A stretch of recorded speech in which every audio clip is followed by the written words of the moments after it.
Class, today I am going to teach about the subject accountancy, class 12, chapter depreciation account. In this chapter we will discuss about the depreciation account, the meaning of the depreciation, the goods and services provided to the customer are obtained through the utilization of fixed asset during the operation process from the number of the continuous accounting period. Fixed assets are used to generate periodic revenue. Hence, the appropriate amount of cost related to the fixed asset should be charged as expenses against the revenue generated by the use of fixed asset. The portion of the cost of the fixed asset charged to the profit and loss account during the particular accounting period is termed as a depreciation.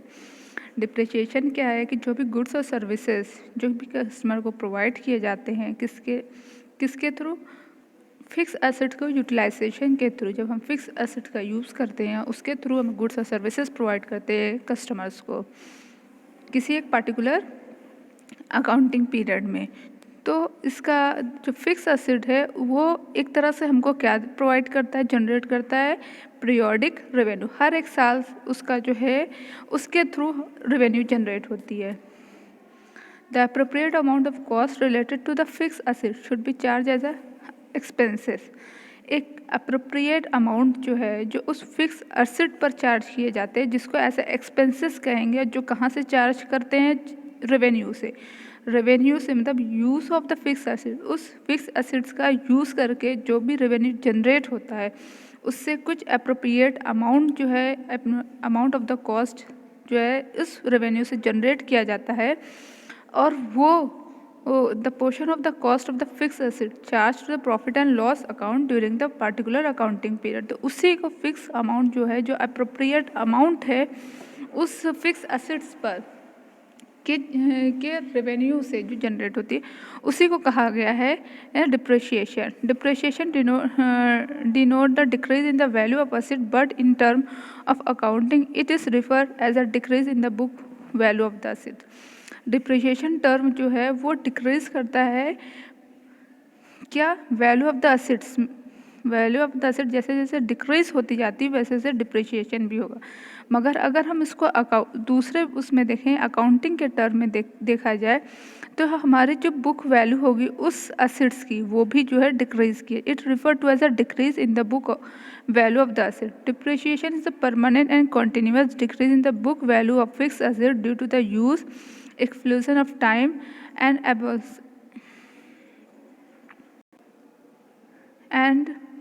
obsolescence.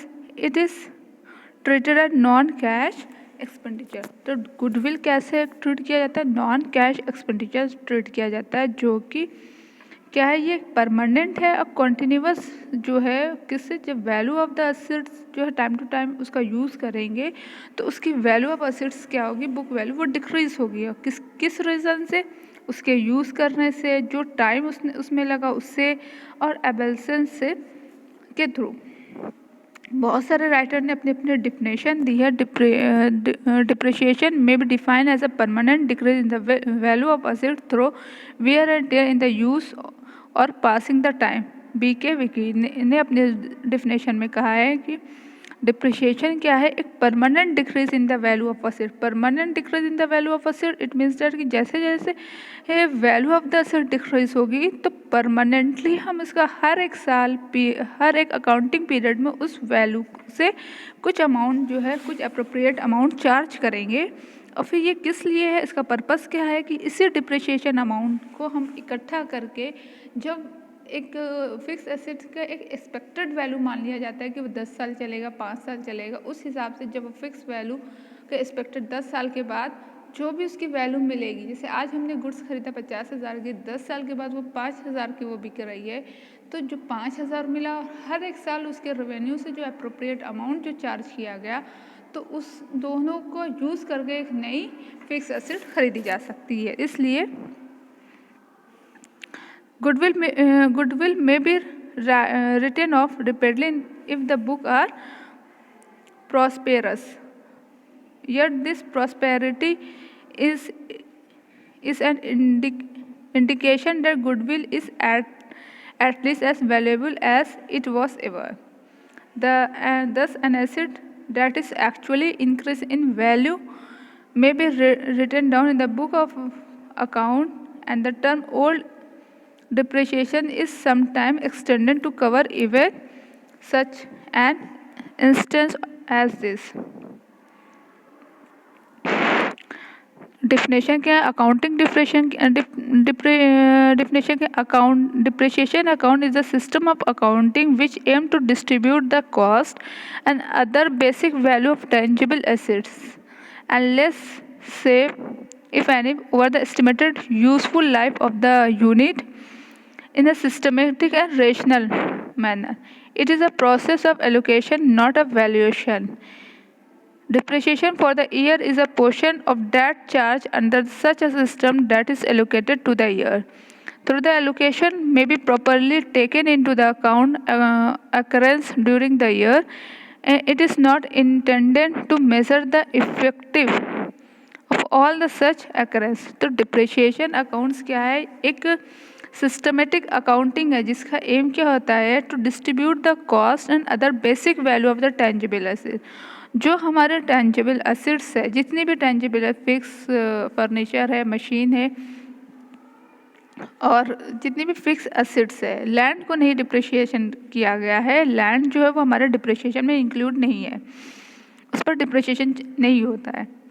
तो उसके जितनी भी tangible assets है तो उसी का which aim to distribute the cost and other basic value of tangible assets जो less है, जिसमें ये हम कह सकते हैं जिसकी एक्सपेक्टेड यूजफुल लाइफ जो है उसकी एक सिस्टमेटिक है, एक रेशनल मेथड में. रेशनल मेथड या सिस्टमेटिक कि 10 साल 12 साल 15 साल कुछ ना कुछ इसका प्रोसेस है.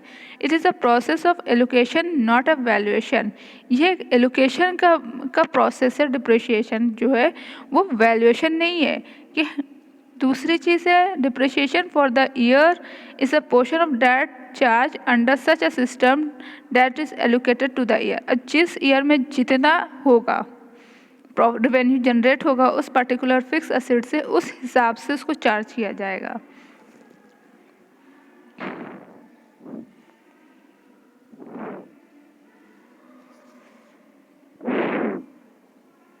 As per the ICAI, the term depreciation is a wider aspect. It includes depletions, amortization and obsolescence. तो ICAI के उससे अगर देखें तो डिप्रिशिएशन बहुत ही वाइडर टर्म है, जिसमें उसने डिप्लेशन को क्या बताया कि वो सारे फिजिकल डिक्ट्रेशंस जो जैसे कि जो कि नेचुरल रिसोर्सेज से हो, जैसे oil wells, mines, quarries, oil well, mines, quarries, ये सारे क्या है? ये डिप्लेशंस है. और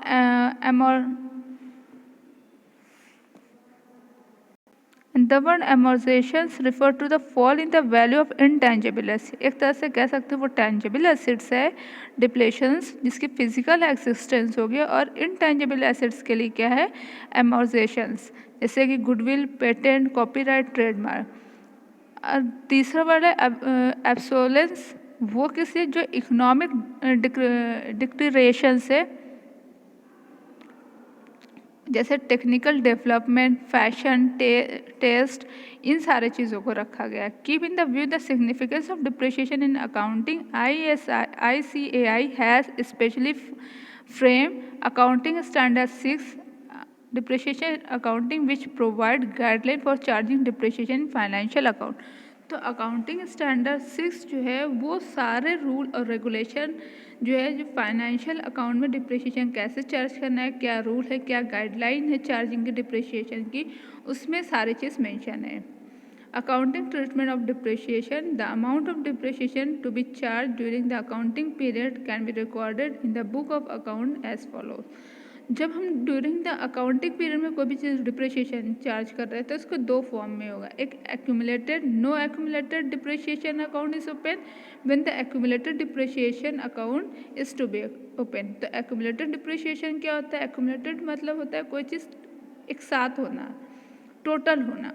तो डिप्रिशिएशन जब जो है एक तरह से हम डिप्रिशिएशन से चार्ज कर रहे हैं, मगर डिप्रिशिएशन को एक डिप्रिशिएशन अकाउंट में बना करके एक एक्यूमुलेटेड में सारे डिप्रिशिएशन एक जगह कर लेना।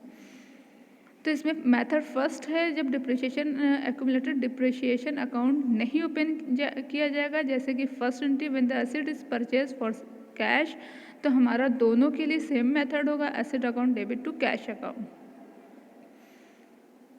When the assets is purchase for credit, तो क्रेडिट के लिए है तो asset account to vendor account, assets account to vendor account दोनों के लिए। फॉर प्रोवाइडिंग डिप्रिशिएशन तो assets account debited to depreciation account debited to assets account. और इसमें क्या हो जाएगा कि यहाँ पे फॉर प्रोवाइडिंग डिप्रिशिएशन, तो यहाँ पर क्या हो जाएगा कि ये इधर ट्रांसफ़र हो जाएगा, depreciation account debited to accumulated depreciation account. सिर्फ एक ही इंटरेस्ट के यहाँ पे फ़र्क है। For profit, for transferring the amount of depreciation to profit and loss account, दोनों के लिए profit and loss account debited to depreciation account और profit and loss account debited to depreciation account. For sale of assets तो bank account debited to assets account and bank account debited to assets account. For profit and loss on the sale of assets, अगर profit होगा तो वहाँ पे जो asset account to profit and loss account, asset account debited to profit and loss account. अगर loss होगा तो loss जो वो हमारा डेबिट हो जाएगा, loss on sales of asset to assets account.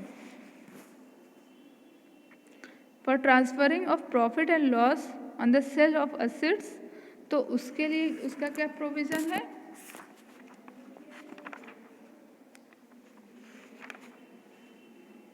Profit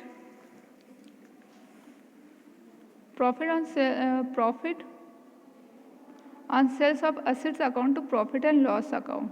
profit similarly अगर लॉस हो रहा है तो profit and loss account to loss on the sale of assets account. इसमें there are lots of method of charging depreciation. Main जो है वो 3 method है, fix instalment method, diminishing balance method and annuity method. उसके बाद जितना भी methods दिया हुआ है, मशीन आर्म रेट मेथड या effective arm method, labour arm rate method, global method, depreciation unit method, production unit method, ये सारी चीज़ का आपका मैक्सिमम यूज़ जो है वो किस में है, ग्रेजुएशन में आएगा। मगर ये 3 मेथड जो है वो आपके एग्ज़ाम के पॉइंट ऑफ व्यू से भी बहुत इंपॉर्टेंट है। तो हम सबसे पहले हम लोग fix instalment method, fix instalment method क्या है, under this method depreciation can be calculated at, तो हम लोगों को पता है। और रेसिडुअल मेथड वैल्यू क्या होती है, जब कोई भी गुड्स जो है जिसकी एक्सपेक्टेड लाइफ ये 10 साल चलेगी, तो 10 साल के बाद उसकी जो वैल्यू होगी, जैसे 5,000 2,000, तो उसको कहा गया है रेसिडुअल। अगर क्वेश्चन में एसेट के रेसिडुअल वैल्यूज नहीं दिया है और हमको डिप्रिशिएशन जो है वो कैलकुलेट करना है, तो जो भी एसेट का ओरिजिनल कॉस्ट होगी उसको लिखना upon number of the year of estimated life of the asset, 2 साल 5 साल 10 साल जो भी होगा उसको लिख करके हम जो है इसका ट्रीटमेंट कर लेंगे। ये डिप्रिशिएशन अकाउंट जो है, डिप्रिशिएशन अमाउंट को इजीली असर्टेन किया जा सकता है। When the asset has a residual, जब रेसिडुअल वैल्यू दी होगी तो original cost of the assets minus जो रेसिडुअल वैल्यू से उसको माइनस कर देंगे upon expected life, number of the years of expected life उससे डिवाइड कर देंगे। Depreciation calculated according to the above method is charged very easy, and at the end of the life of the assets, the amount of the asset becomes 0. तो इसमें सबसे ये limitation ये है कि एसेट्स की जो अमाउंट है वो 0 तक जाती है इसमें, इस मेथड के थ्रू। और अकॉर्डिंग टू दिस मेथड जो इसमें इस charge every year at the end of the life, इसको हर एक साल चार्ज करेंगे at the end of the life of the asset की जो एंड होगा एकदम तब तक उसको चार्ज किया जाएगा। और उससे क्या हो जाएगा कि एसेट्स की अमाउंट ऑफ द एसेट्स जो होंगे वो कितना क्या बन जाएंगे, 0 तक पहुंच जाएंगे। Under this method the amount of depreciation remain the same every year. और दूसरी इंपॉर्टेंट चीज़ है कि यहाँ पे डिप्रिशिएशन का जो अमाउंट होगा वो हर एक साल जो है वो सेम रहेगा। बल्कि हम लोग जानते हैं कि रेवेन्यू जो है कभी इंक्रीज़ होती, कभी डिक्रीज़ होती, कभी वैल्यू इंक्रीज़ होती, कभी डिक्रीज़ होती। तो उस हिसाब से डिप्रिशिएशन होना चाहिए, कभी इंक्रीज़ कभी डिक्रीज़। यहाँ पे क्या है इस मेथड में कि डिप्रिशिएशन के अमाउंट जो है वो फिक्स होगा। तो इस हर एक चीज़ की लिमिटेशन और ड्रॉबैक होता है, इसी तरह इसकी भी लिमिटेशन और मेरिट्स होते हैं। इसमें भी क्या है मेरिट्स के, it is very simple to calculate depreciation. तो ये बहुत ही सिंपल है कैलकुलेशन करना डिप्रिशिएशन का। It is suitable in the case of those asset whose service remain uniform in every year. और ये उसी एसेट्स के लिए है जिसकी सर्विस जो है हर एक साल सेम होती है। जैसे फर्नीचर है, फिक्सचर है, इसकी हर एक साल जो है सर्विसेज सेम होगी, इंक्रीज डिक्रीज नहीं होगी। किसी साल ज़्यादा सर्विसेज हुई, किसी साल कम हुई। डीमेरिट क्या है, the value of asset goes on decreasing but the amount of depreciation remains the same every year. तो वैल्यू ऑफ एसेट्स जो है वो हर एक साल क्या है डिक्रीज होती रहती है, और अमाउंट ऑफ द डिप्रिशिएशन जो है वो सेम होगा। मतलब एसेट्स की वैल्यू आज हम 5 है, तो अगले आज हम जो चीज़ 5,000 का खरीदे अगले साल जो है वो 4,500 की होगी। और हम डिप्रिशिएशन हर साल 500-500 का कर रहे हैं, तो इससे जो है ये क्या है, ये सही नहीं है। जिस हिसाब से डिप्रिशिएशन की एसेट्स की वैल्यू हो उस हिसाब से डिप्रिशिएशन होना चाहिए। अब हम लोग एक प्रैक्टिकल क्वेश्चन जो कि आपके एक्सरसाइज से लिया गया, क्वेश्चन नंबर 4, और ये बुक जो है content of the book is साहित्य भवन। इस क्वेश्चन नंबर 4 में क्या दिया हुआ है, on the 1 April 2013 a trade purchase a machine for 25,000, it's working life is 10 years. Its residual value is estimated 1,000 after the expiry of this period on the 1st April 2014 and 1st October 2015. Some more machines are added for 4,000 and the residual value 200 and 2,000 दूसरी है 2,000 purchase add किया गया जिसकी 100 रुपये जो है residual values है। On these of the depreciation is charged at the rate 10% per annum by fixed installment method. Prepare machinery account for the first 3 years. तो इसमें क्या है, पहली चीज़ कि ट्रेड की on 1 April 2013 trade purchase a machine, एक trader से उसने परचेज किया एक मशीन को जो कि 25,000 है और जिसकी एक्सपेक्टेड लाइफ क्या है 110 रुपीज़ है, और रेसिडुअल वैल्यूज़ क्या है 1,000। और फिर उसके बाद उसके एक्सपायरी हो जाने के बाद दूसरे साल में सेम टाइम को एक मशीन खरीदी गई, और उस मशीन में एक 1 अप्रैल 2014 को खरीदी, एक 1 अक्टूबर 2015 को ऐड की गई। इसका 400, इसका 200 रुपये है। फिर हमको डिप्रिशिएशन जो है वो रेट दिया हुआ है 10% by the fix instalment method. Prepare हमको यहाँ पे मेथड वो चार्जिंग मेथड्स दिया हुआ है 10%। कभी कभी होता है कि परसेंटेज भी नहीं दिया होता, रेट ऑफ द डिप्रिशिएशन भी नहीं दिया होता, तो हम लोगों को रेट ऑफ डिप्रिशिएशन भी निकालना पड़ता है, फिर उस हिसाब से चार्जिंग करनी पड़ती है। Prepare machinery account for the first 3 year. तो फर्स्ट 3 ईयर्स हमको क्या मशीनरी अकाउंट प्रिपेयर करना है। तो यहाँ पे हमको बताया कि कैश क्या है 25,000, या हम इसको बैंक भी लिख सकते हैं by bank to bank account, और उस पर 10% जो है इसमें इसका रेसिडुअल वैल्यूज़ क्या है 10। तो इसमें जो है हम सबसे 25,000 वैल्यू ऑफ द गुड्स, इसमें 1,000 इसको लेस कर देंगे, और जो होगा हमारा 24 10% निकाला 1 ईयर के लिए,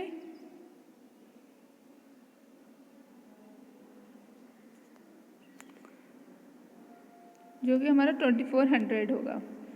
तो यहाँ पे डिप्रिशिएशन 2400, इनको बैलेंस करेंगे तो हमारा बाय बैलेंस C/D 22600। फिर उसी को हम इधर लेकर आएंगे 1 अप्रैल 2014 तो 26। फिर यहाँ पर आएगा वैल्यू ऑफ द एसेट 4000 रखा गया है इसके डिप्रिशिएशन।